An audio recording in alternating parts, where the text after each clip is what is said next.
అయితే మనం అయిపోయింది అనమాట. మన మొత్తం ఈ వాటర్ ట్రిప్ అయితే అయిపోయింది. సో ఇప్పుడు మనం అయితే back to Gokarna. Bye.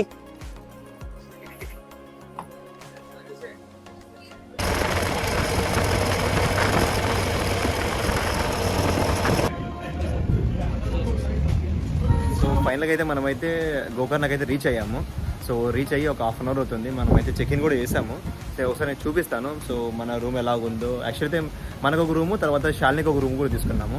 So ఇంకోటి ఏంటంటే మనం ఉండేది చాలా బీచ్కి పక్కనే అనమాట. సో పక్కన అంటే ఇంకెంత అంటే జస్ట్ ఇట్లా జస్ట్ ఒక 10 మీటర్స్ కూడా లేదనమాట. సో అందుకే నేను మైక్ కూడా దగ్గర పెట్టుకుని మాట్లాడుతున్నా. చాలా అంటే చాలా గాలి వస్తున్నాయి అనమాట. అసలు వాయిస్ కూడా వినపడట్లేదు, అంత భయంకరంగా వస్తున్నాయి. సో ఒకసారి నేను చూపిస్తాను రూమ్ కూడా ఎలా ఉందో అంతా. So let's go. సో మన రూమ్ ఇదే అనమాట. సో ఏంటిది తటికలు చూపించేసి మన ఇల్లు అంటున్నారా? యాక్చువల్లీ ఏమవుతుందంటే ఇక్కడ దగ్గర ఉన్నాయి కదా బీచెస్. సో వాళ్ళు కవర్ చేశారనమాట ఇలా ఏదన్నా